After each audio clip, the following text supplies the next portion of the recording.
Ever wonder how festivals and large events are held in San Jose? This is Brandon from Culture Night Market speaking on his experiences with our special Parks Use team.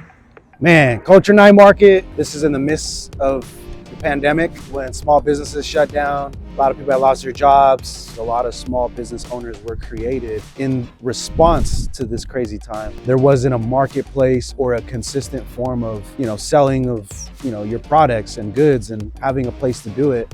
It was really a community initiative to help people like, hey, let's just help these people up, make money, and let's just go from there. So when we first started Culture Night Market, I was completely unaware of the permit process. If you're gonna try to figure out how to build a business, the best thing to do is just to try to do it. And in the process, when someone course corrects you, that's your opportunity to ask questions. So that's what ended up happening. We did the events, and then Brian, shout out to Brian Clampett, informed me about needing permits, and I was willing to learn the process. At that time, felt like it came off as like enforcement, like, hey, you can't have this event, and if you do, we're gonna fine you. So I felt as a leader to be like, what do we gotta do to make this happen? We eventually started learning about the TFF process for the food vendors, fire inspections, Office of Cultural Affairs, the private property permits. And I'm thankful now that we have support that we can actually continue these endeavors with some sponsors and grants. They allowed us to grow. They allowed us to get resources to lower our costs,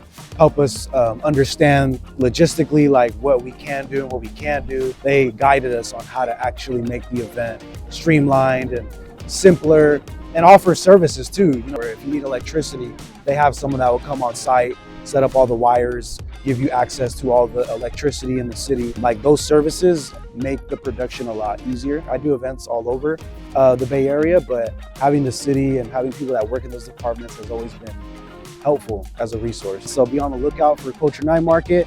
And if you're a small business vendor that's looking to get involved, make sure you inquire with us on culturenightmarket.com. Be on the lookout for our 2025 schedule, and just get out there in the community and let's build together.